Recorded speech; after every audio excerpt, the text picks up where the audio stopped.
우리가 같이 읽은 나훔 2장에 있는 내용들이 쉽지는 않습니다. 나훔이 어렵다는 것이 아니라 일반적으로 우리가 선지서, 예언서라고 하는 부분을 읽고 묵상할 때 일단 첫 번째 내용 이해하기가 쉽지 않아서 어려워하는 분들이 많이 계십니다. 예언서, 선지서의 반 이상이 시로 작성되어 있다는 것을 우리는 기억해야 됩니다. 그래서 일반적으로 우리 개역개정으로 쓰여져 있는 성경을 보다 보면 이게 시인지 아니면 또 다른 내용인지 구분이 잘 안 됩니다. 그래서 영어 성경을 같이 가지고 있다면 영어 성경은 그게 잘 구분이 되어 있고요.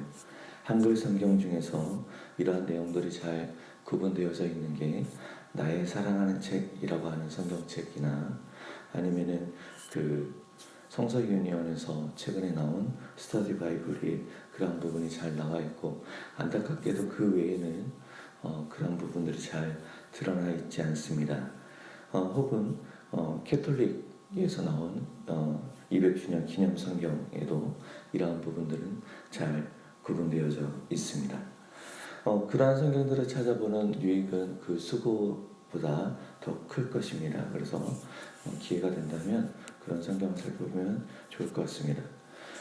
시적인 표현들 안에서 비유적인 표현들이 나오다 보니까 역사적인 내용들을 잘 알지 못하면 쉽게 이해가 안 될 수 있습니다. 그래서 우리가 매일 성경 그 앞부분에 나와 있는 각 책들의 설명들을 조금이라도 살펴본다면 더 쉽게 이해가 될 것입니다. 오늘 우리가 같이 읽은 2장의 내용, 첫 번째 내용 안에서 그 아수르가 북이스라엘을 멸망시켰던 내용입니다. 파괴자가 파괴를 당하는 겁니다. 북이스라엘을 멸망시키며 거기 있었던 이스라엘 사람들을 포로로 끌고 가서 흩어버렸습니다. 아수르가 똑같이 당할 것이다 라고 이야기합니다. 아수르의 그 니느웨는 철저한 요새처럼 되어져 있고 그 주변이 강으로 들렸던 것 같습니다.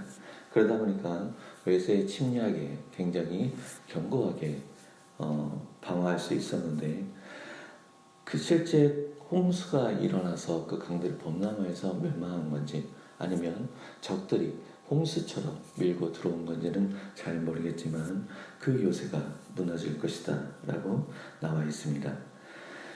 강력한 제국이었던 것처럼 그 니느웨는 아주 번성한 도시였습니다. 하지만 그 도시가 황무지가 될 것이다 라고 이야기합니다. 하나님의 말씀을 듣고 회개했던 곳이지만 번영, 세속적인 그 부와 그 부귀 영화에 함몰되어져서 하나님의 영광을 대체하려고 하는 자신들의 탐욕에 사로잡혔던 곳이 황무지로 심판당할 것이다 라는 내용이 또 이어서 나옵니다. 그리고 이 아수르, 니느웨의 심판의 가장 주요한 부분이죠.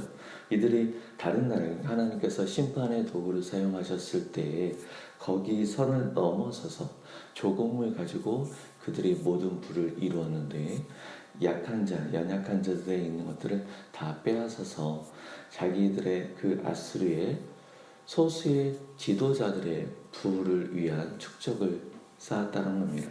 실질적으로 그 나라에 있는 사람들이 궁핍한 삶을 살게 되었죠. 비단 이것뿐만 아니라 수많은 범죄들이 포함된 결과가 그들의 멸망으로 치닫게 된 것입니다. 그리고 13절 제일 마지막 절에 있는 내용은 요나를 통해서 경고의 메시지를 주었고 회개한 경험이 있는데 다시는 그러한 기회가 없다라는 내용입니다. 우리가 회개할 기회가 있을 때 하나님께 돌이켜 회개하는 것이 합당할 것입니다. 오늘 본문을 보면서 우리 그리스도인들이 하나님 나라 안에서 진정으로 목표로 삼아야 될 것이 무엇인지, 우리 각 사람들은 매일매일 열심히 살아갑니다. 최선으로 살아가죠. 근데 열심히 살아가는 그 이유가 무엇이냐?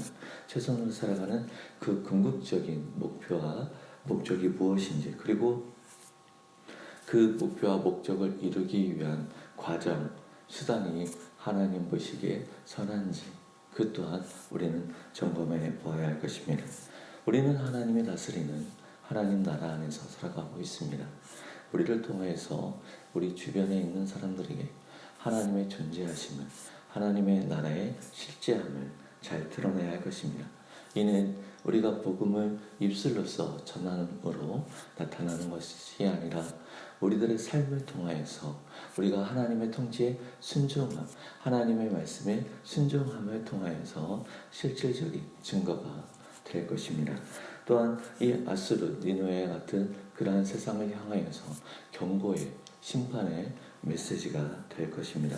오늘 우리에게 주어져 있는 삶 가운데 하나님을 경외하는 그러한 삶이 있기를 소망합니다. 기도하겠습니다.